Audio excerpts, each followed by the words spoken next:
सच है तो दिखेगा।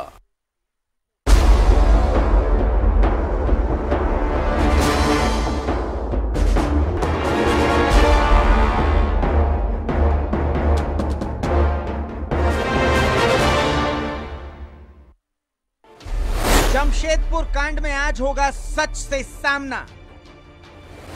आज लाइव खुलेंगे कई राज, कई सफेद पोश होंगे बेनकाब। आज खुलेंगे लड्डू मंगोतिया उर्फ राजेश मंगोतिया, मिंटू मंगोतिया उर्फ राजकुमार मंगोतिया, अभियंता प्रमुख वीरेंद्र राम के राज। कैसे जनता के पैसों को लूटा गया, कैसे सरकार को चूना लगाया गया, कैसे नहर खोदने के नाम पर जड़ें खोदी गईं, कैसे कानून तोड़ा गया, मरोड़ा गया। आज एक भाई बताएगा दर्दनाक हत्या की दास्तान। आज एक पीड़ित बताएगा अत्याचार की कहानी। आज उद्योगपति और सिस्टम के सांठगांठ की परतें खुलेंगी। जमशेदपुर कांड में आज होगा सच से सामना लाइव।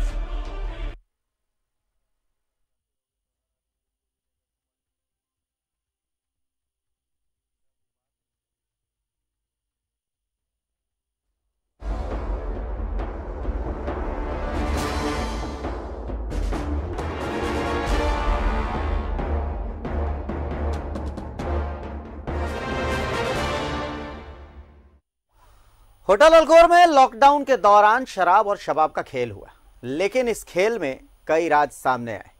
नमस्कार, मैं अभिषेक भारती और जमशेदपुर कांड सच से सामना के साथ आपके सामने हाजिर हूं न्यूज़ 11 भारत के साथ। हमने खेल का पर्दाफाश किया, फिर हम इस खेल के खिलाड़ियों के बारे में छानबीन करने लगे और इस खेल का सबसे इंटरेस्टिंग कैरेक्टर निकला लड्डू मंगोतिया। लड्डू मंगोतिया न सिर्फ एक व्यवसायी निकला, बल्कि एक रंगदार गुंडा, कानून को जेब में रखकर चलने वाला शख्स निकला। सबसे पहले आज खुलासा देखिए कि आज हम क्या बड़ा खुलासा करने वाले हैं इस रिपोर्ट के जरिए। आज के खुलासे के 3 किरदार हैं। पहला किरदार लड्डू मंगोतिया उर्फ राजेश मंगोतिया। दूसरा किरदार मिंटू मंगोतिया उर्फ राजकुमार मंगोतिया। और अब तीसरा और अहम किरदार वीरेंद्र राम, अभियंता प्रमुख ग्रामीण विकास विभाग। चलिए अब मूल कहानी पर आते हैं। स्क्रीन पर जिस तस्वीर को आप देख रहे हैं वो है स्वर्गीय गोविंद शर्मा। गोविंद जी मंगोतिया बंधुओं की कंपनी मंगोतिया कंस्ट्रक्शन के लिए काम किया करते थे। एक दिन अचानक गोविंद जी का शरीर कई टुकड़ों में सोनुआ में रेल की पटरियों पर मिला। जिस हालत में गोविंद शर्मा का शरीर मिला, इसकी तस्वीरें इतनी विभत्स हैं कि हम आपको दिखा नहीं सकते। जांच हुई, पर गोविंद शर्मा के परिजनों का कहना है कि यह जांच रिपोर्ट ठीक वैसी थी जो मंगोतिया बंधुओं को फायदा पहुंचा सके। परिजनों को आज भी इंसाफ की आस है, क्योंकि उन्हें लगता है कि गोविंद शर्मा की हत्या की गई। चलिए अब दूसरी कहानी पर आते हैं। एक शख्स हैं हजारी सिंह प्रजापति, हरियाणा के रहने वाले हैं। मंगोतिया बंधुओं के लिए इन्होंने काम किया, पर मंगोतिया बंधुओं ने इनके साथ धोखा किया और इनके 12 करोड़ रुपए हड़प लिए। इन्होंने भी कानून के आगे फरियाद लगाई, पर नतीजा कुछ भी नहीं निकला, क्योंकि कानून को मंगोतिया बंधु अपनी जेब में लेकर घूमते थे। ये तो थी मंगोतिया बंधुओं की कहानी, पर इस कहानी में सरकारी कर्मी वीरेंद्र राम की जगह कैसे बनती थी, ये भी समझ लीजिए। मंगोतिया बंधु ने वीरेंद्र राम की मदद से जमशेदपुर के आसपास कई नहरों का कॉन्ट्रैक्ट लिया। उनकी मदद से ही मंगोतिया बंधुओं ने अकूत संपत्ति अर्जित की और अब भी इनके लगभग सारे प्रोजेक्ट्स अधूरे ही हैं। आप खुद तय कीजिए इनकी जांच होनी चाहिए या नहीं। तो पहला खुलासा हमने आपके सामने रखा। 2 भाई हैं, सामने गोविंद शर्मा जी की तस्वीर आप देख सकते हैं जिस पर माला चढ़ी हुई है, फूल माला चढ़ी हुई है। आपको बता दूं कि लड्डू मंगोतिया और गोविंद शर्मा को हमने एक फ्रेम में फिलहाल रखा है। क्यों? इसके पीछे का कारण भी जान लीजिए। लड्डू मंगोतिया और गोविंद शर्मा जी जो थे वो बैचमेट थे, एक साथ स्कूल में पढ़े थे। गोविंद शर्मा जी लड्डू मंगोतिया के लिए काम करने लगे, सोनुआ साइडिंग में ये काम देखा करते थे। एक दिन अचानक ही अपने चचेरे भाई से फोन पर बात कर रहे थे। फोन पर बात करते करते फोन कट जाता है। फोन कट जाने के बाद कोई सूचना नहीं आती, किसी भी तरीके की सूचना नहीं आती कि आखिर गोविंद शर्मा जी हैं कहां। उसके बाद परिजन परेशान होते हैं। अचानक से लड्डू के भाई मिंटू मंगोतिया का फोन आता है एक दिन बाद, और वो फोन जाता है इनके भाई के पास। गोविंद शर्मा के भाई फोन रिसीव करते हैं, मिंटू मंगोतिया उनको बुलाते हैं अपने पास मिलने के लिए और बताते हैं कि गोविंद शर्मा जी नहीं मिल रहे हैं। उसके बाद फिर अचानक से गोविंद शर्मा जी का शव मिलता है रेलवे लाइन पर, कई टुकड़ों में बटा हुआ शव। आज तक इनका सर नहीं मिला। कहा जाता है कि 120 टुकड़े थे। और इन तस्वीरों को अगर हम आपको दिखा दें तो शायद आपको नींद नहीं आएगी। हमारी मजबूरी है कि वो तस्वीरें हम आपको नहीं दिखा सकते। अब आप समझ सकते हैं कि किस दर्दनाक तरीके से उनकी मौत हुई होगी। कहा जाता है कि एक दुर्घटना है जिसमें शरीर के कई टुकड़े हो गए, पर वहां पर एक आधार कार्ड मिलता है। अब विडंबना यह है कि गोविंद शर्मा जी ने जो कपड़े पहन रखे थे उन कपड़ों के टुकड़े हो जाते हैं, उनके बटुए के टुकड़े हो जाते हैं, लेकिन वो आधार कार्ड वहां पर सही सलामत पड़ा रहता है। पुलिस की जांच में पुलिस लिखती है कि हेड इंजरी में गोविंद शर्मा जी की मौत हुई है, ऐसा कहा जाता है। उनके भाई ने बताया हमें। अब सवाल यह है कि आज तक गोविंद शर्मा जी का सर मिला ही नहीं, तो फिर आखिर हेड इंजरी हुई ये पता कैसे चला? तो कई ऐसे अनसुलझे सवाल हैं। आज हमारे साथ गोविंद शर्मा जी के भाई रामजी शर्मा लाइव जुड़ेंगे और साथ ही हमारे साथ जुड़ेंगे प्रजापति जी, जिनके साथ ये पूरी ठगी हुई है। लेकिन फिलहाल कुछ और मेहमान भी हमारे साथ हैं, उनसे आपका परिचय करवा देते हैं। आलोक दुबे साहब हमारे साथ हैं, कांग्रेस से हैं। साथ ही संजय विद्रोही जी भी हैं, हाईकोर्ट के वरिष्ठ अधिवक्ता हैं। और साथ ही हमारे साथ अभय मिश्रा साहब हैं, जो कि राज्य सरकार के पूर्व स्थायी सलाहकार रह चुके हैं। सभी अतिथियों का मैं स्वागत करता हूं। और बहुत जल्द जमशेदपुर से हमारे साथ मेहमान जुड़ेंगे और सुप्रियो भट्टाचार्य केंद्रीय महासचिव हैं झारखंड मुक्ति मोर्चा के, वो भी हमारे साथ बहुत जल्दी जुड़ेंगे, उनसे भी चर्चा करेंगे। लेकिन सबसे पहला सवाल संजय जी, अब इस केस को आप देखिए कि अलकोर में शराब शबाब की एक रात रहती है, पुलिस छापा मारती है, कुछ लोग हैं लॉकडाउन के इस पूरे नियम कानून को ताक पर रखकर और वहां पर जमावड़ा लगाते हैं, उल्लंघन करते हैं। बात यहीं खत्म नहीं होती। हम थोड़ी छानबीन को आगे बढ़ाते हैं कि आखिर ये कौन लोग हैं जिनके लिए लॉकडाउन का ये कठिन कानून जो है वो एक तमाशा है। और फिर लड्डू मंगोतिया का नाम सामने आता है। लड्डू मंगोतिया के बारे में थोड़ी सी हम पूछताछ करते हैं, थोड़ी सी छानबीन करते हैं, तो हमारे सामने ये कई राज सामने आते हैं। अब इसको किस तरीके से देखें संजय जी? जो पिछले बार भी पहला जो दूसरा एपिसोड इनका चला था और मैं आपके साथ यहाँ था, उस समय भी मैंने ये बात कहा कि जो अलकोर होटल में जो वारदातें हुई लॉकडाउन का और जो सेकंड एफआईआर के क्रम में जो सेक्शंस लगाए गए हैं नॉन अवेलेबल, जिसके कारण लड्डू मंगोटिया जी जो हैं वो कस्टडी में गए हुए हैं, तो अभी इन्वेस्टिगेशन चल रही है। और तत्पर, जैसे एक कहावत है कि भारत में न्यायिक प्रक्रिया में जो प्रोसेस है वो इतनी डिले होती है प्रोसेस में कि जो मुस्लिम होते हैं वो बच जाते हैं जी। अगर आप बाहर देखिएगा कि इन्वेस्टिगेशन की प्रक्रिया संजय जी, लेकिन यहां सवाल यह उठता है, इतना जघन्य आरोप है, अभी तो आरोप ही है, जघन्य है, लेकिन यह आरोप, क्या ऐसे लोग मतलब सलाखों के बाहर रहना ये डिजर्व करते हैं क्या? मैं ये कहना चाहता हूं, यही मैं बोलना चाह रहा था कि अगर इन्वेस्टिगेशन तत्काल कर दिया जाए, जैसे कि अभी आपने कई मुकदमों में देखा होगा कि सुप्रीम कोर्ट का भी डायरेक्शन था और हमारे झारखंड हाईकोर्ट का भी डायरेक्शन था, जैसे कि एक बहुत बड़ी बलात्कार कांड हुई थी, वो भी जघन्य ही कांड थी, जिसमें कि तमाम जो अभियुक्त थे वो पकड़ा के और तत्पर जो है उसमें चार्जशीट देने का काम किया गया था और न्यायालय द्वारा उस पर सुनवाई भी तत्पर करते हुए विदिन एक टाइम पीरियड, जो कि आप कह सकते हैं कि हिस्ट्री में, कम से कम झारखंड के हिस्ट्री में वो एक मिसाल के तौर पे लिया गया है। उसी तरीके से अगर कोई भी मुकदमा जो जघन्य अपराध के श्रेणी में जिसको आप बोलते हैं आना चाहिए, लॉकडाउन तोड़ना चलिए एक बहुत जघन्य अपराध नहीं है, लेकिन लॉकडाउन के क्रम में और अगर कोई वारदातें वैसी की जा रही है जिसको कि जघन्य अपराध में आप श्रेणी में ले सकते हैं, तो इसकी इन्वेस्टिगेशन तत्काल खत्म करके इसको कोर्ट के सुपुर्द कर देना चाहिए और कोर्ट में भी इसकी सुनवाई तत्पर जल्दी से जल्दी करके इसमें जो भी कोर्ट को निर्णय देना है वो निर्णय अपना देना चाहिए। बिल्कुल। अभय मिश्रा जी भी हमारे साथ जुड़े हुए हैं। अभय जी, मैं पूरी घटना आपके सामने पहले रख देता हूं। जमशेदपुर में होटल अलकोर है जहां पर लॉकडाउन के दौरान शराब और शबाब की पार्टी चलती है। पुलिस छापा मारती है। लड्डू मंगोतिया का बयान आता है कि भाई वो दाढ़ी बनवाने और मसाज करवाने गए थे, पहला बयान उनका ये आता है। फिर उनका बयान आता है कि भाई वो वहां ताश खेलने गए थे। तस्वीरों में साफ देखा जा सकता है कि शराब उड़ रही थी वहां पर, शबाब की पूरी रात थी। इसके बाद फिर हम थोड़ी और छानबीन करते हैं तो लड्डू मंगोतिया के बारे में यह भी सामने आता है कि इन पर हत्या का भी आरोप है, और भी कई ऐसी चीजें, कई जमशेदपुर में कई ऐसी जगह है, हम अभी आपको दिखाएंगे जहां पर इन्होंने जमीनों को हड़प रखा है। इसके अलावा इन्होंने कई ऐसी साइडिंग है जहां पर करोड़ों करोड़ रुपए का इन्होंने घपला किया हुआ है, जनता के पैसों से वहां अय्याशी हो रही थी।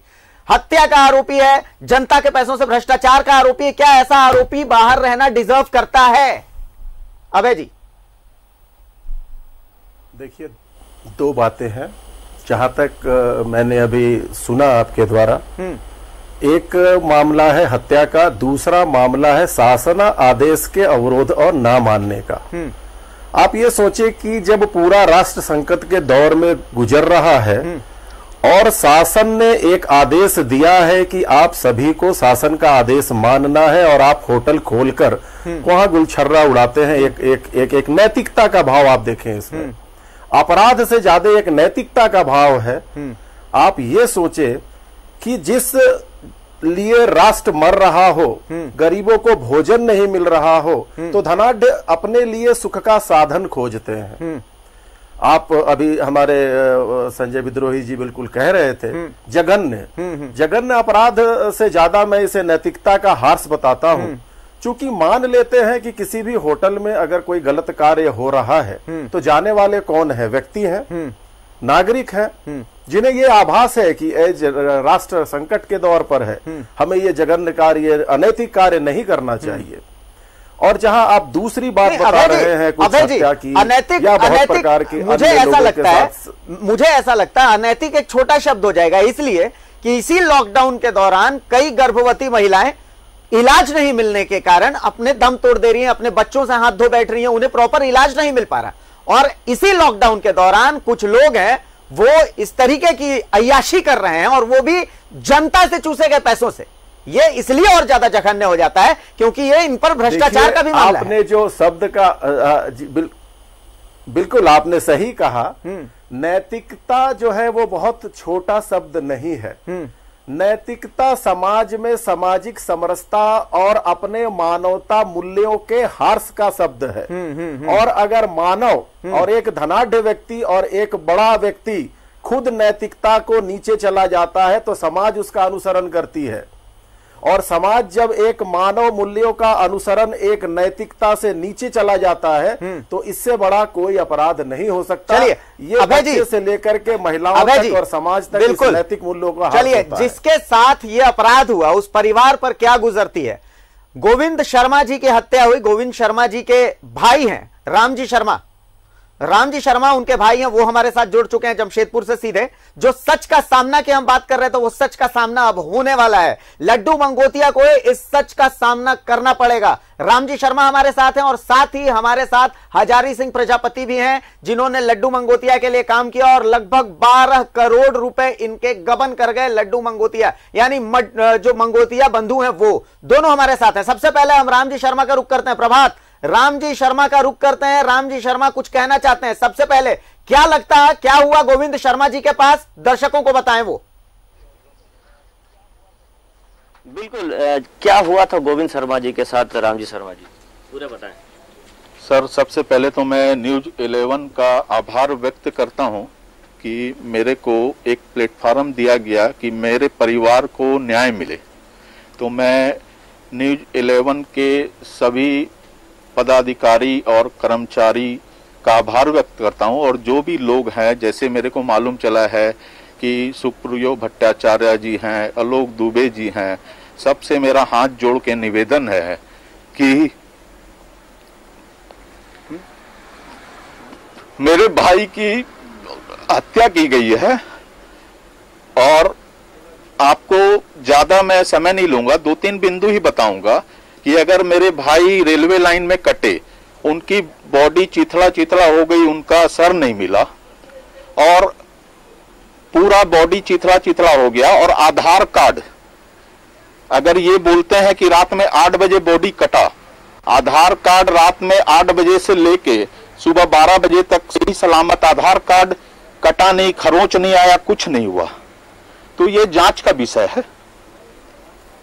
और मेरा यही कहना है सर कि कोई बाध्यता नहीं है कि कोई किसी के यहाँ काम करता है तो मेरे घर में शोक जताने के लिए आए, नहीं है। माता समझा कि एक दिन मतलब सांत्वना देने भी आए कि हाँ आपके भाई की मौत हुई है। दूसरा, मेरे भाई की, अगर मेरे भाई वहां साइड से अगर गायब थे तो इनका दायित्व बनता था कि लोकल थाना को इन्फॉर्म करते कि मेरा एक आदमी साइड से गायब है। हम लोग सर रात भर परेशान है क्योंकि मेरे मौसेरे भाई से फोन में बात हो रही थी, लाइन कट गया, मतलब बात करते करते उसके बाद उसने बोला कि रिंग हो रही है। सर दूसरा, सुबह तक मोबाइल वहां देखा गया है, मोबाइल नहीं मिला। तो मेरा यही कहना है सर कि अगर किसी ऊंचे आदमी के सामने मतलब विरोध में अगर न्याय मांगना गलत है तो मैं गलत हूं। तो मेरा आप लोगों से यही निवेदन है कि इसमें लड्डू मेगोतिया, मिंटू मेगोतिया और एक इनके वहां स्टाफ रहते हैं, उनका नाम है, ये लोगों का नार्को टेस्ट करवाया जाए तो सब सच सामने आ जाएगा सर। मेरा इनसे कोई व्यक्तिगत दुश्मनी नहीं है, मेरा कोई जमीन मकान ये नहीं लिए हैं। हमारे घर से इनकी घर की दूरी 100 मीटर है और अगर इनको लगता है, ये बहुत जगह मेरे को मालूम चला कि रामजी शर्मा ने गलत किया है, तो सर हम लिख के भी दिए हैं। आज भी हम जो ये बोल रहे हैं, हो सकता है मेरे ऊपर हमला भी हो, मेरे परिवार के ऊपर कुछ हो, क्योंकि इनकी पहुंच बहुत है, ये कुछ भी कर सकते हैं। तो मेरा सबसे निवेदन है। दूसरा सर, मेरे को माननीय मुख्यमंत्री हेमंत जी से अनुरोध करूंगा हमें न्याय मिले, हमारे परिवार न्याय मिले। मेरे भाई की हत्या क्यों हुई, कैसे हुई, इसको सामने लाया जाए, हमारे परिवार को न्याय देने की कृपा करें। मैं रेल एसपी से भी अनुरोध करूंगा इसकी गहराई से जांच करके इसमें 302 का सबके ऊपर मुकदमा दर्ज किया जाए, सच को सामने लाया जाए, मेरा यही रिक्वेस्ट है। प्रभात जी, रामजी शर्मा जी से पूछिए पहले कि उन्होंने जब ये वारदात हुई, जब इनके भाई की कथित हत्या हुई, उसके बाद कहां कहां फरियाद लगाई है, क्या थाने में ये गए थे, थाने में क्या कुछ हुआ, सारी बात बताएं। जी देखिए, आपकी भाई की जब हत्या हुई थी तो आप कहां कहां गए थे, थाने में इसकी सूचना दी, किसके किसके पास आपने फरियाद किया था? मेरे को रात में करीब 8:20 में मेरे मौसेरे भाई का राहुल किला से एक फोन आया कि मैं गोविंद शर्मा और गुल्ला से बात कर रहा था, बात करते करते लाइन कट गई है, और वो क्या है हमेशा लाइन कटने से कॉल बैक करता है मगर उसका कॉल नहीं आ रहा है। तो मैंने क्या है, मैं उस दिन बिष्टुपुर मॉल में था, आपको 29 सितंबर रविवार का दिन था, बारिश बहुत ज्यादा हो रही थी। मैं अपने बच्चों को लेके क्या है मॉल में कुछ परचेजिंग करने गया था बिष्टुपुर, तो वहां मेरे को कॉल आया, तो मैंने अपने भतीजे को कॉल किया, जुगसलाई मेरे मकान के नीचे हमारी बिस्कुट मिठाई की दुकान है, उसको बोला कि थोड़ा पता लगाओ। तो उसने स्टाफ लोगों से बहुत कोशिश की, मोबाइल बंद तो ये बंद, मतलब सही तरीका से कोई न्यूज नहीं मिल पाया। और सुबह 9:45 बजे, 9:30 करीब 9:45 बजे मिंटू मगोतिया ने मेरे को कॉल किया कि रामजी तुम कहाँ हो? मैं बोला घर में हूं। तो बोले एक बार मेरे घर आ जाओ। तो बोले तुम्हारा भाई तो कल दोपहर से वहां से गायब है।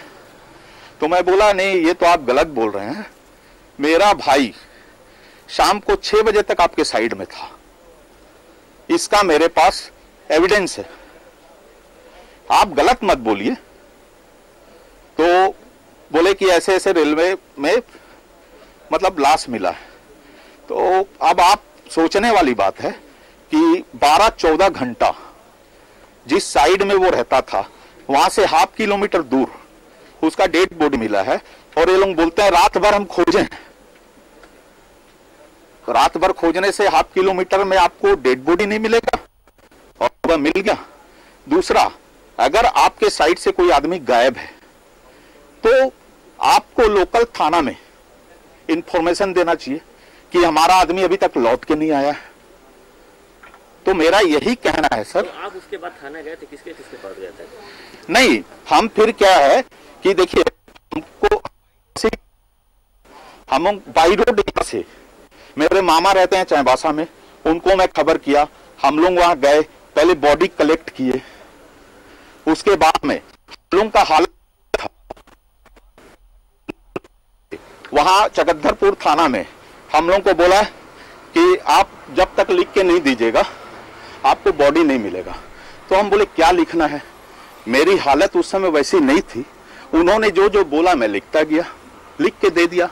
उसके बाद में जब घर आया, जो सब कुछ स्थिति देखा, उसके बाद घर वालों के साथ विचार विमर्श हुआ। उसके बाद हमने ये लिखित में एसपी साहब को, रेल आईजी को, रेल डीआईजी को, प्रधानमंत्री, मुख्यमंत्री, गृह मंत्री, सबको लिख के दिया। तो हमारे पास डीआईजी ऑफिस से लेटर भी आया कि जांच का जिम्मा डीएसपी साहब को सौंपा गया है। फिर क्या है, डीएसपी साहब ने जांच किया, जैसा मुझे मालूम चला फरवरी में वो जांच कंप्लीट हुआ। उसमें यह दिया गया कि वो ड्रिंक काफी किया हुआ था तो लाइन में कट गया। और बाकी हमने जो बिंदु उठाया था कि आधार कार्ड वहां सही सलामत पड़ा हुआ है, उसकी जांच होनी चाहिए, है? ये सब और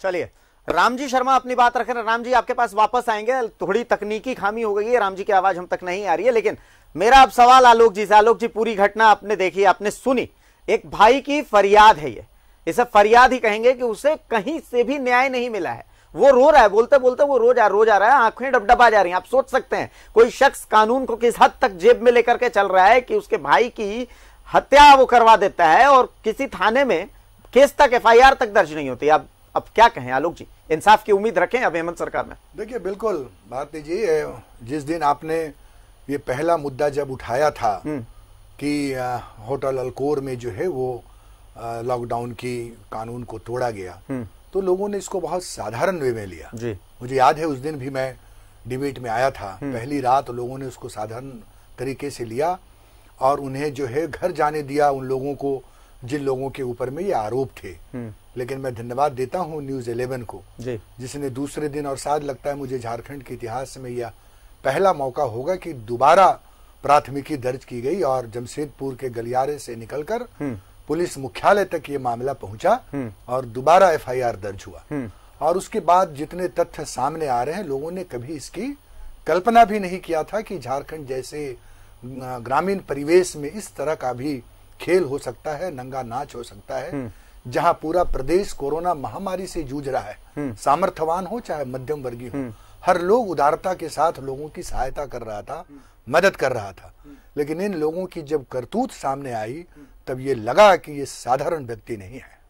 कहते हैं ना, पुरानी कहावत है, समर्थ को नहीं दोष गोसाई। लेकिन मुझे पूरा यकीन है जिस तरह से आप लोग लगे हुए हैं और ये जो आज सामने रखा है रामजी शर्मा ने, हम लोगों से भी उम्मीदें की है।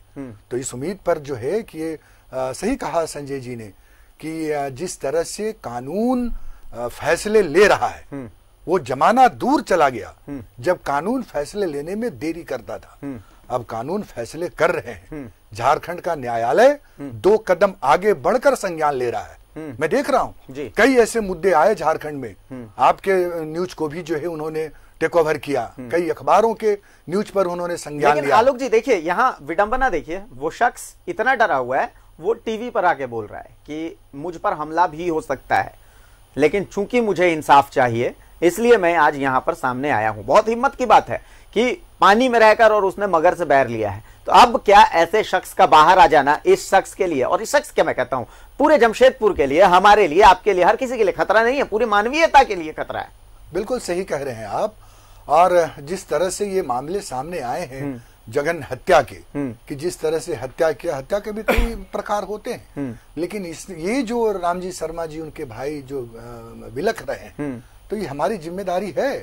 हम गंभीरता के साथ यहाँ पर ये कह रहे हैं कि हमारी जिम्मेदारी। और देखिए ये मन बढ़ा कैसे, पिछले 5 वर्षों में यही हुआ। जो हत्यारे हैं, जो बलात्कारी हैं, जो अनैतिक लोग हैं, जो असामाजिक लोग हैं, जो कॉर्पोरेट जगत के लोग हैं, जो कोयला तस्कर हैं, जितने इस तरह के पाप करने वाले लोग थे, उनको छूट दी गई। इनके अभी तो आपने खंगालना शुरू किया है, अभी तो शुरू किया, कितने लोगों तक इसके तार जाएंगे इसका कोई अनुमान नहीं लगा सकता। लेकिन ये बात जरूर है कि वो जो मंगोटिया और जो दूसरे लोग हैं, ये अगर लॉकडाउन नहीं होता तो शायद जनता उसका फैसला खुद कर सकती थी और कर लेती फैसला उसका। लेकिन चूंकि ये लॉकडाउन का वक्त है, लेकिन इसके बावजूद भी अगर कहीं कोई कमियां होंगी तो हम मिलेंगे प्रशासन के लोगों से।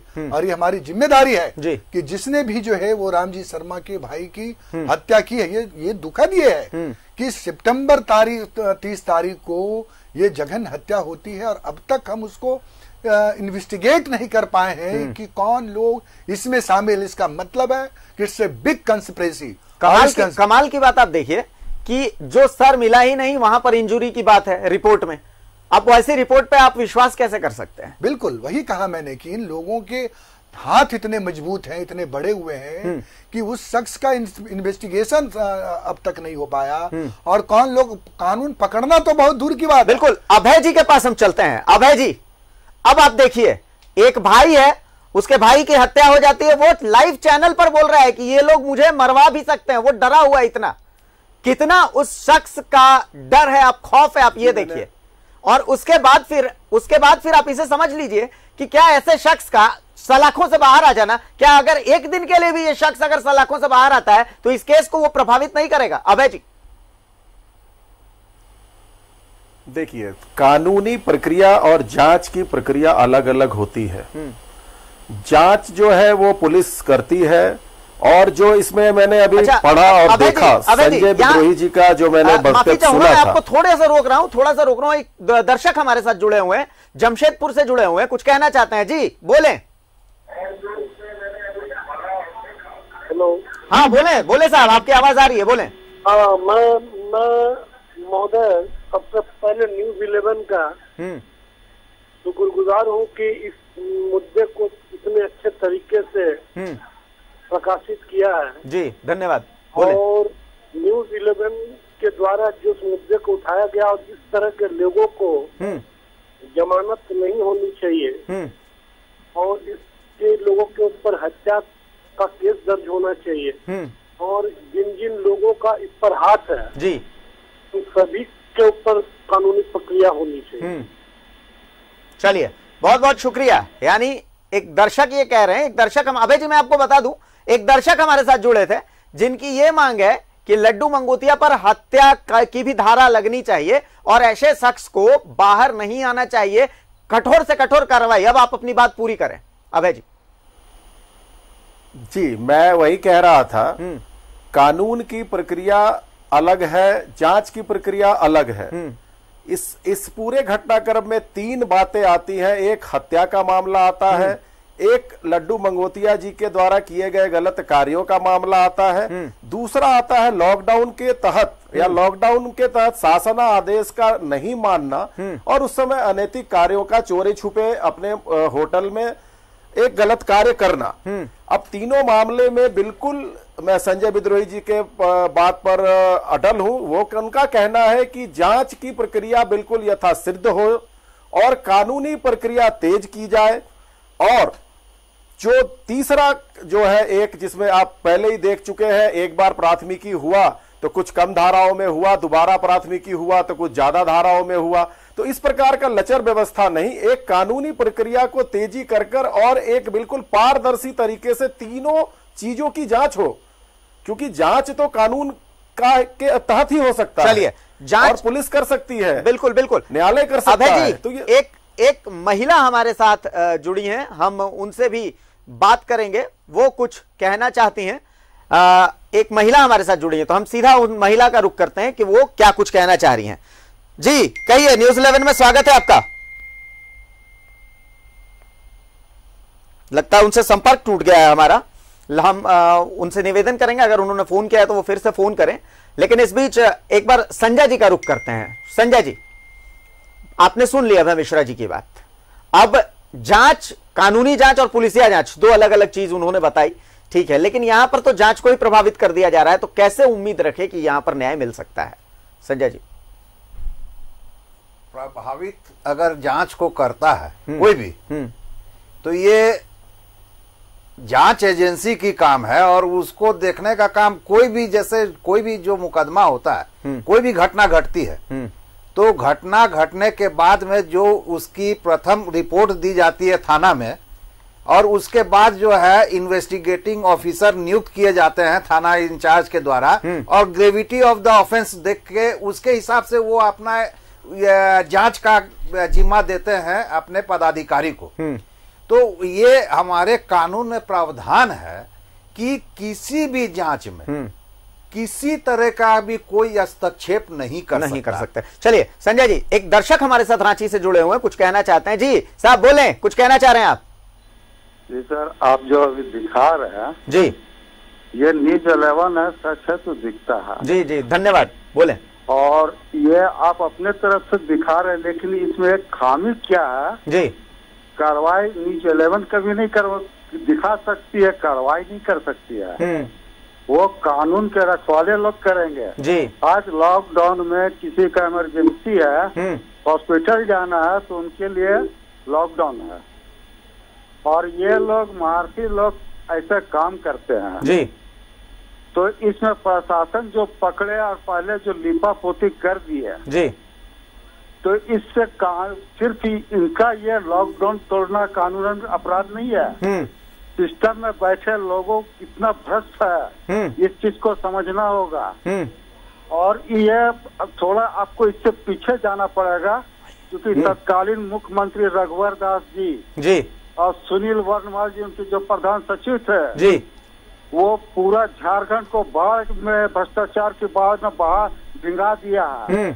और इसको सुखाने के लिए अभी मुख्यमंत्री हेमंत जी बैठे हैं, अगर ये थोड़ा सीरियस नहीं होंगे तब तक ये भ्रष्टाचार नहीं मिटेगा, और इस तरह का कानूनी पचड़ा सब कभी पारदर्शी में कभी नहीं आएंगे जी। और ये सब जितना भी होगा जांच के नाम में, वो जैसे आपको मैनेज कर रहा था पहले थाना से मैनेज करके निकला, वो फिर आप निकल जाएगा जी जी। चलिए, इसलिए इसमें इच्छा शक्ति होना चाहिए, इच्छा शक्ति होनी चाहिए कार्रवाई की। आलोक जी, ये बात आपके लिए है, आलोक जी के लिए ये बात की कार्रवाई की इच्छा शक्ति होनी चाहिए सरकार के पास। चलिए, एक महिला भी जुड़ी हुई है हमारे साथ, वो भी अपनी बात रखना चाहती है। जी बोले।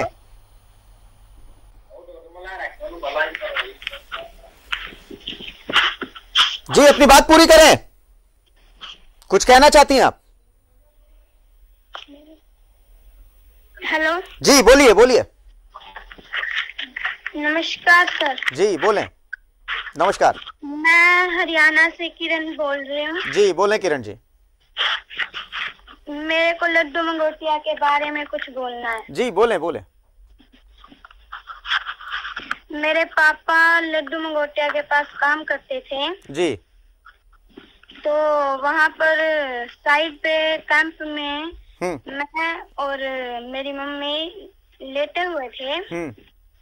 तो वहाँ पर जो लड्डू मंगोटिया था उसका छोटा भाई लड्डू मंगोटिया अपनी कार से आया था जी। और वो हमारे कैंप में आकर मेरी मम्मी से पूछने लगा कि चाय बनाई है क्या। तो मेरी मम्मी ने मना कर दिया। फिर वो मेरी मम्मी से छेड़खानी करने लगा और मेरी मम्मी को नीचे दबा लिया। तो मैं और मेरी मम्मी चिल्लाने लगी तो वो वहां से भाग गया था। और फिर वो वापस आके बोला कि अगर तुमने किसी को बताया तो अच्छा नहीं रहेगा। किरण जी, आपकी उम्र कितनी है? 12 इयर्स ओल्ड। जी बोले बोले। तो और फिर हम डर गए थे, इसीलिए फिर हम लोग हरियाणा वापस आ गए थे। अच्छा। और मेरी मम्मी बहुत रोती रही थी ये बात हमने मेरे पापा को आज तक नहीं बताई थी, लेकिन आज बता रहे हैं। उस समय मेरी मम्मी ने जो सूट पहना हुआ था वो हम लोगों ने सबूत के तौर पे अभी तक रखा हुआ है। और जो हमारा काम वहाँ से खत्म हुआ था, चलो ठीक है, का काम था हमारा। जी जी जी जी बेटा जी, चलो आपको डरने की जरूरत नहीं है बेटा। चलो बहुत बहुत शुक्रिया आपका कि आपने ये बात हमारे सामने रखी। तो ये एक छोटी सी बच्ची किरण हमारे साथ जुड़ी थी, 12 साल की बच्ची। किस अंदाज में ये बता रही थी आप खुद समझ सकते हैं, आप दर्शक हैं, आप समझदार हैं। हम रुक करते हैं हमारे संवाददाता प्रभात का जमशेदपुर में। प्रभात जी, एक बच्ची हमारे साथ जुड़ी, रामजी शर्मा ने अपनी बात कह दी, पूरी कर दी।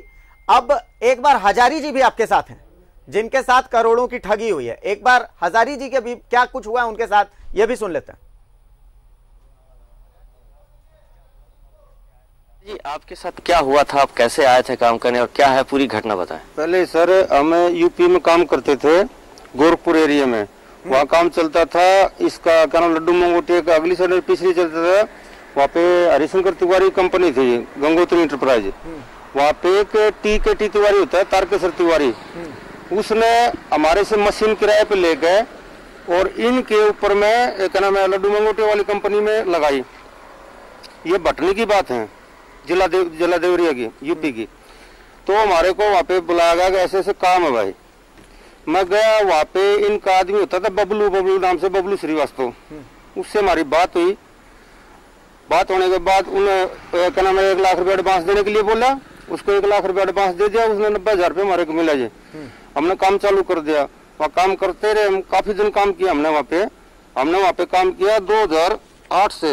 ये सर 70 रुपये का रेट था। और मिट्टी का टोटली काम हमारा जो इतना किया है फिल्म का, ये इसमें इन्होंने बोल के एक्सचेंज है एक दूसरे के, ये है।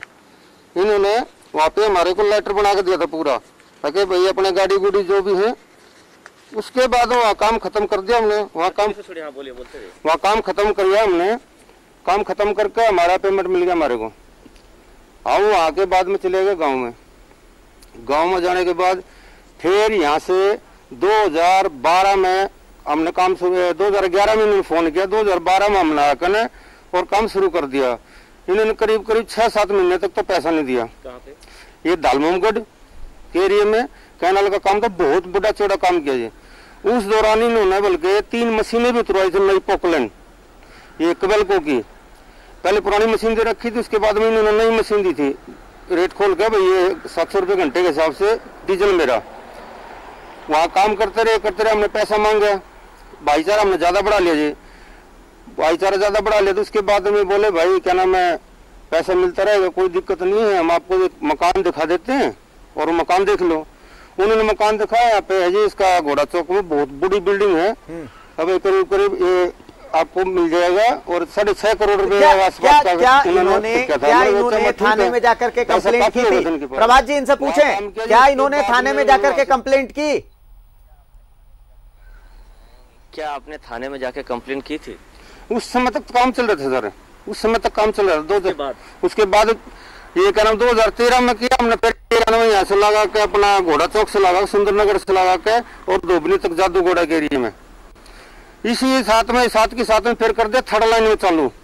ये हमारे को पैसे देता रहा, डीजल देता रहा, पैसे सर्विस नहीं देता रहा, खाली खर्चा पानी हो जाए। टायर कई बार नहीं होते थे तो हम घर से ही मंगा लेते थे। पूरा ATM भी दिखा सकता हूँ सर, घर से मंगाते थे पैसे में। मेरे को जमीन मिल जाएगी, मेरे को यहाँ पे सब कुछ हो जाएगा। काम है ये है। हमारे हरियाणा में काम कम था सर, मशीन ज्यादा है, इस वजह से रेट बढ़िया था। वहाँ पे इन्होंने क्या किया, यहाँ पे हमारा एग्रीमेंट था 100 रुपये के हिसाब से। काम करते रहे फिर हमें जरूरत पड़ी एक बार पैसे। फिर इसने 2013 में मेरी घरवाली के साथ एग्रीमेंट किया कि पैसे आपके खाते में डलवाते हैं, मैं कल को हो जाए इसके यहाँ कोई नाम तो हम नहीं, कुछ भी नहीं है, आपके खाते में पैसा जा रहा है। उनके साथ एग्रीमेंट किया धोबनी का, झरिया का, एक कैनाल का जादूगोड़ा के बीच में, अपना क्या नाम सुंदरनगर के बीच में। वो भी काम उधर से खत्म कर दिया। उधर से हमने पंजाब से मशीन मंगवाई थी, किराए पे गाड़ी मंगवाई थी। मेरी गाड़ी वहाँ पे चली खुद की। इधर भी बहुत गाड़ी है, 6-7 मशीनें किराए पे ले, इसकी भी मशीन किराए पे थी सर।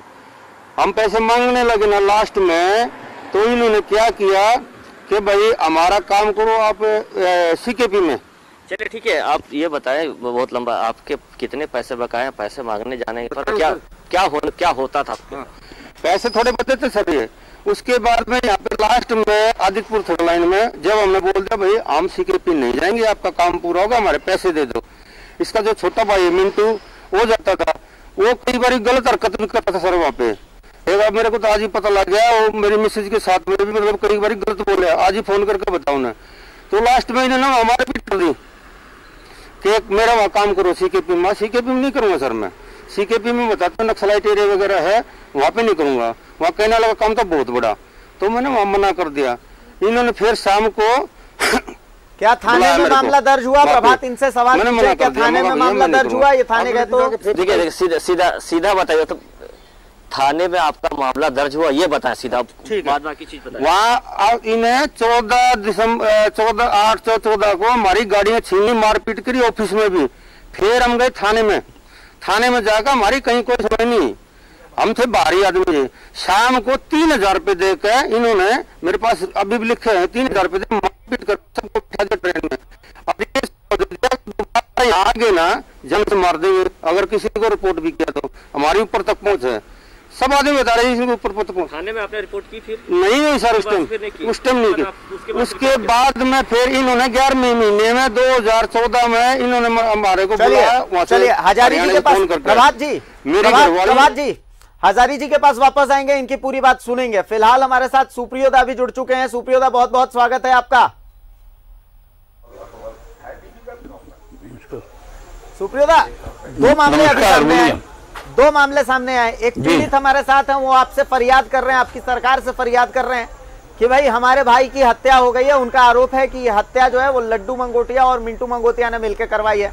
उनका ये कहना है, उन्होंने अभी पीड़ा बताई अपनी जान के खतरा का, वो आशा भी कह रहे हैं कि भाई हमारी जान को खतरा भी हो सकता है, लेकिन इंसाफ है, वो इंसाफ तो चाहिए ही। मैं चाहता हूं कि एक बार फिर से रामजी शर्मा जी के पास प्रभात जी चलते हैं। रामजी शर्मा जी, सुप्रियोदा हमारे साथ जुड़ चुके हैं, आप जो कहना चाहते थे एक बार अपनी बात कहें। सुप्रियोदा से सरकार सुन रही है, आप कहें। आलोक जी को आपने कहा, अब सुप्रियोदा को भी कहें। शर्मा जी, अब सुप्रियोदा जुड़ गए हैं, आप अपनी बात फिर से रखें, जो बताना चाह रहे थे, क्या इंसाफ चाहिए आप? मैं सबसे पहले तो माननीय सुप्रियो जी को प्रणाम करता हूं और न्यूज 11 चैनल को भी बहुत बहुत धन्यवाद देता हूं कि आज एक मेरे को मौका मिला कि मैं माननीय मुख्यमंत्री हेमंत सोरेन जी की सरकार में मेरे को न्याय मिले।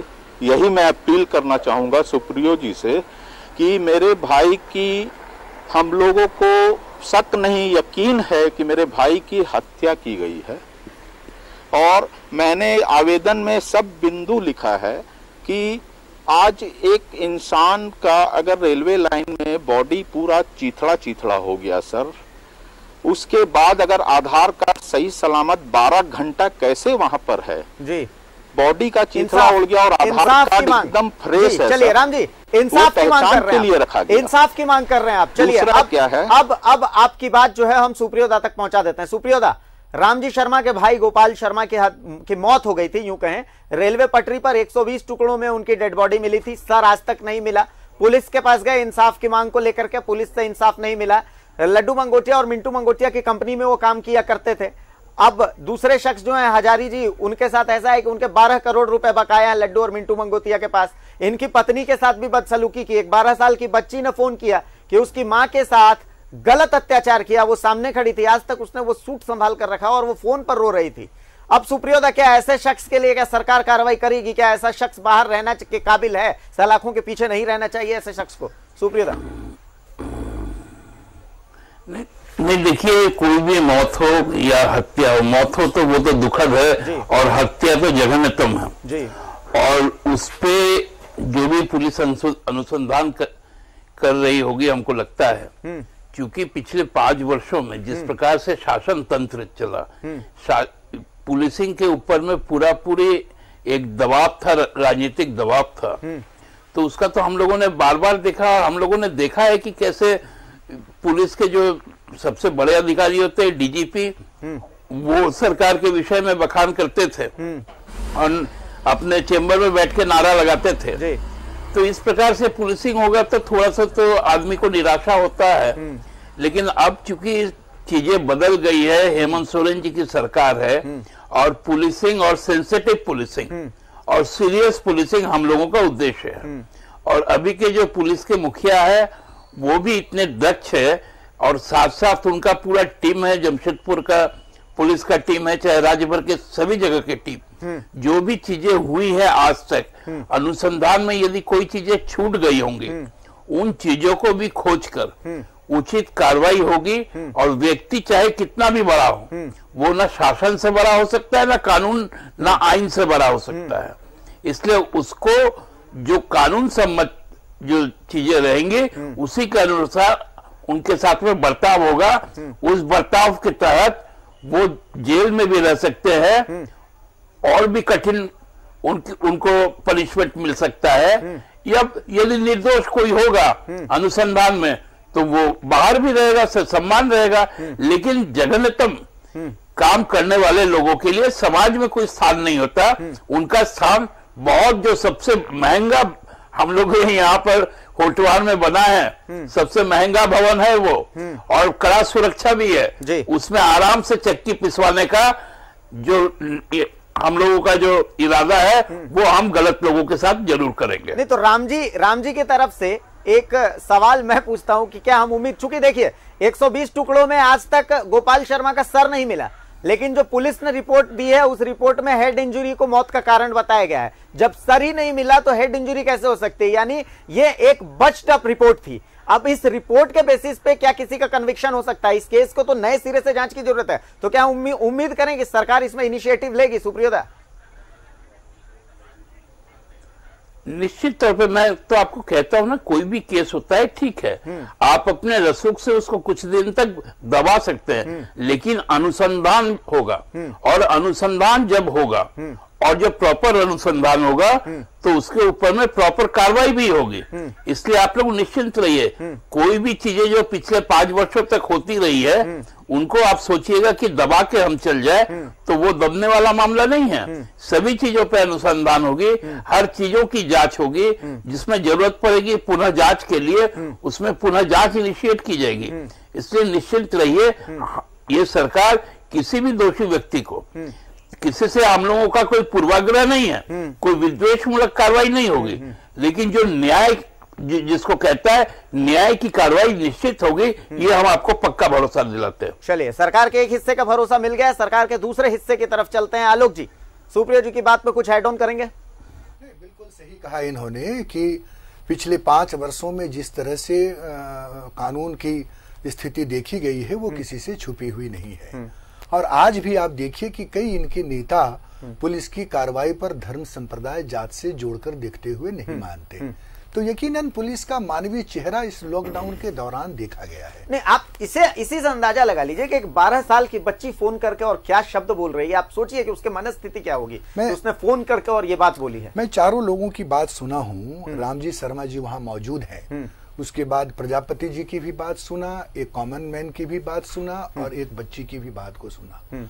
ये बहुत जघन्यतम बातें हैं। ये 4 लोग तो अभी सिर्फ बाहर निकल के आए हैं, बहुत लोग होंगे इसके पीछे। और ये भी मानिए कि अगर ये सरकार नहीं होती तो शायद ये रसूखदार लोग इसको छुपा भी लेते थे। लेकिन यकीनन जैसा लोगों ने कहा कि हेमंत सोरेन की सरकार से मुझे बहुत आशा है, उम्मीद है, भरोसा है, विश्वास है, तो जो भरोसा उन्होंने जीता, आज क्यों आप इस मामले को इतनी दूर तक चला गया कि महानिदेशक को भी जो है इसमें हस्तक्षेप करना पड़ा। तो जो कानून के रखवाले हैं उनको अगर आजादी दी जाएगी, उनके ऊपर अगर आप पुलिसिंग को पूरा मैनेजमेंट करेंगे तो ये यकीनन, और आप देखिए मैंने कहा जैसे झारखंड के इतिहास में यह पहला मौका होगा कि रात के एफआईआर के बाद दूसरा भी एफआईआर दर्ज किया जाता है। चलिए आलोक जी, अभय जी बहुत देर से कुछ बोले नहीं है और मुस्कुरा रहे हो। अभय जी शायद कुछ कहना भी चाहते हैं। अभय जी, आपको हम बस थोड़ी देर में फ्री भी कर देंगे, बस एक फाइनल कमेंट आप अपनी तरफ से कह दें, कुछ कहना चाहते हैं अगर आप तो। था सरकार के नुमाइंदे हैं, आलोक जी हैं, वो अपनी बात कह रहे हैं, संजय जी हैं कह रहे हैं। छोटी सी बात है एक व्यक्ति आपने कहा रामजी शर्मा जी ने, उनकी भाई की हत्या हो गई, सर के टुकड़े हो गए।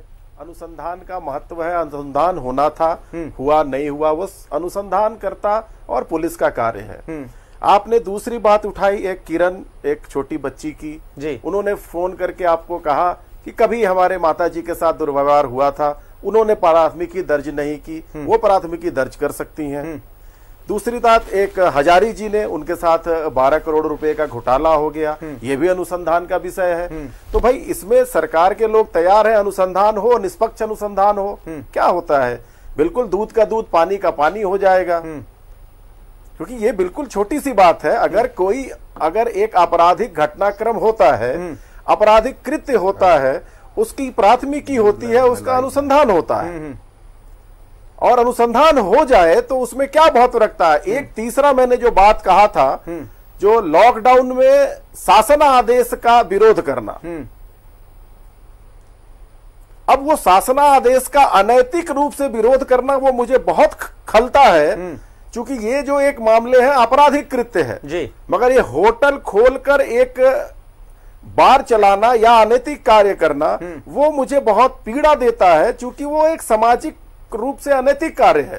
बिल्कुल। तो अनैतिक कार्य के लिए जो भी सजा, कड़ी से कड़ी सजा है वो होनी चाहिए जी। दूसरे आपराधिक कृत्य है, आपराधिक कृत्य का जो है अनुसंधान है, जांच है, ट्रायल है, सजा है। तो ये तो बिल्कुल हो सकता है, जब सरकार के लोग तैयार हैं तो फिर उसमें कोई मतलब ही नहीं है। पुलिस अपना कार्य करेगी, अनुसंधान करेगी, जांच करेगी, न्यायालय अपना कार्य करेगा, न्यायालय बड़ा से जो भी न्याय निर्णय है वो सुनाएगा। और ये जो पूरा आपके सामने जो ये अभी पूरा माजरा आया है, इसमें बहुत तरह के जुड़ाव है, बहुत तरह के अनैतिक कार्य हैं, बहुत तरह के आपराधिक कृत्य हैं। ये बिना अनुसंधान के तो चलिए अनुसंधान यानी अनुसंधान जो है वो शून्य से शुरू होना चाहिए। चलिए बहुत बहुत शुक्रिया आपका हमसे जुड़ने के लिए मिश्रा जी। और अब रुख एक बार फिर से हम सुप्रियोदा का करते हैं। सुप्रियोदा, एक 12 साल की बच्ची ने हमें फोन किया, उस बच्ची ने बताया कि उसकी मां के साथ क्या हुआ, वो सामने खड़ी थी। आप सोचिए कि वो शख्स कितना निरंकुश होगा, कानून को वो किस कदर जेब में लेकर चलता होगा कि एक बच्ची के सामने उस मां के साथ उसने गलत हरकत की। और वो बच्ची सोचिए कितनी मजबूर होगी जिसने मजबूर होकर के आज फोन किया है। क्या ऐसे शख्स पर कार्रवाई नहीं होनी चाहिए? आप मतलब अंदाजा लगाइए कि उस शख्स ने किस हद तक कानून को अपने मतलब जेब में रख रखा है, किस हद तक बड़ा हो गया था वो शख्स। सुप्रियोदा, अब मैं तो सुन के भी आश्चर्यचकित हो रहा हूं कि समाज में ऐसे लोग इतना दिन बाहर रह कैसे गए जी। और अभी भी वो शख्स कोशिश कर रहा है बाहर आने की। सबसे बड़ी विडंबना देखिए कि अभी भी वो शख्स कोशिश, बार बार बयान बदल रहा है, रंगे हाथों पकड़ा गया है, कई सबूत हमारे पास हैं, और अभी भी वो शख्स जो है वो दावे कर रहा है कि वो जो है वो निर्दोष है और वो बाहर आना चाहता है सलाखों से। विडंबना यही है। नहीं, यही तो मैं कह रहा हूं ना, ये विडंबना है कि पिछले 5 सालों में हुआ क्या इस राज्य को जी, कैसे ये लोग रह गए। हम तो आश्चर्यचकित हो जा रहे हैं। ऐसे एक एक आप लोग बोल रहे हैं किसी का 12 करोड़ बाकी है, किसी के माँ के साथ में अश्लील व्यवहार होता है बच्ची के सामने। आप सोचिए वो बच्ची कितने ट्रॉमा में होगी, उसका मेंटल ट्रॉमा का स्ट्रेस तो सहज अंदाजा लगाया जा सकता है कि जहां जिस पार्टी ने वहां पर केंद्र में बेटी बचाओ बेटी पढ़ाओ की बात करते हैं और राज्य सरकार में उस बेटी के सामने में उसकी माँ के साथ में अश्लील हरकत होता है और राज्य सरकार नीरव बैठे रहती है। ये तो अद्भुत नजारा आप हमको बता रहे हैं। अब ये नजारा अब नहीं रहने वाला है जी। यहाँ अब न किसी को सताया जाएगा न सताने को सहा जाएगा। ये बात स्पष्ट चल जानी चाहिए समाज के अंदर में। और ऐसे पार्श्विक जो भी लोग हैं उनके साथ में जो सही काम होना चाहिए कानूनन, वो सभी काम होगा, मैं आपको आश्वस्त करता हूं। चलिए संजय जी, बहुत देर से आपके पास आया नहीं था, मैं माफी चाहता हूं सबसे पहले इसके लिए। किरण, उस बच्ची की बात सुनने के बाद भी क्या कानून के आंखों की पट्टी उसी तरीके से बरकरार रहेगी?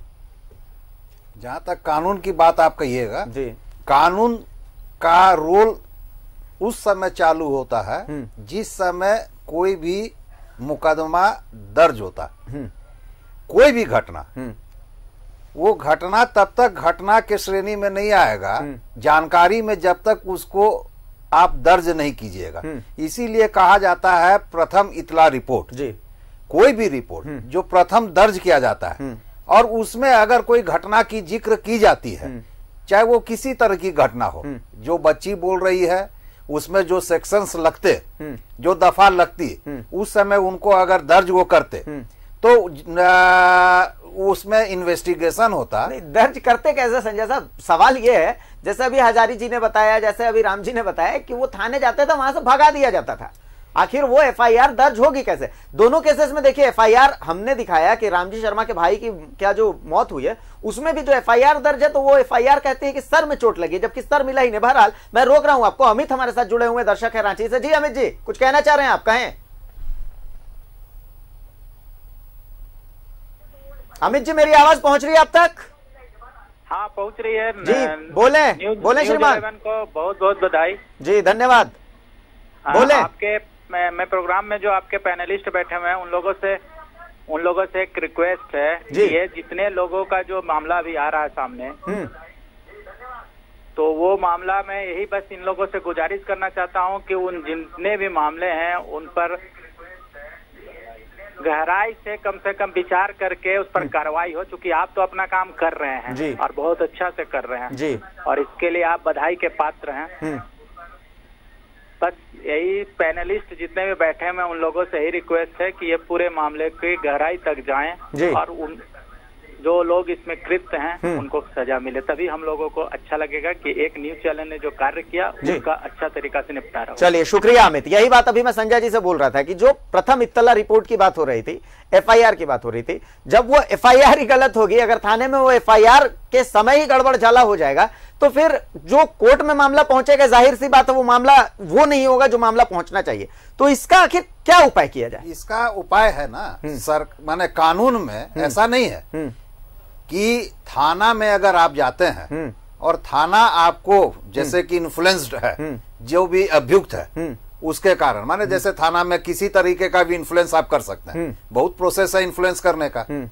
तो अगर आपसे थाना इन्फ्लुएंस्ड है और कोई विक्टिम थाना जाता है और उसका मुकदमा थाना नहीं लेता है, तो कानून ऐसा नहीं कि खत्म हो जाता है, कानून में प्रोसेस है। आप उसी मुकदमे को आप न्यायालय में जाकर दर्ज करवा सकते हैं और न्यायालय उस पे संज्ञान लेगा जो थाना नहीं किया और जो थाना नहीं करता है। बहुत ऐसे मुकदमे हैं जो कि थाना में इन्फ्लुएंस्ड होने के कारण थाना में दर्ज नहीं हो पाते, उसका हम लोग जो है जो भी विक्टिम होते हैं वो अपने अधिवक्ता चाहे डायरेक्ट, आज तो आप देखते हैं कि स्वतः संज्ञान आज के डेट में न्यायालय लेना शुरू किया है। अगर कोई पत्र भी लिख देता है और उसको लगता है न्यायालय को कि हाँ इसमें ये संज्ञान बनता है बात की, तो स्वतः संज्ञान लिया जाता है। सबसे बड़ी बात है आज के समय में, परिवेश में न्यायालय इतने ज्यादा प्रचार अपना प्रसार किए हुए हैं,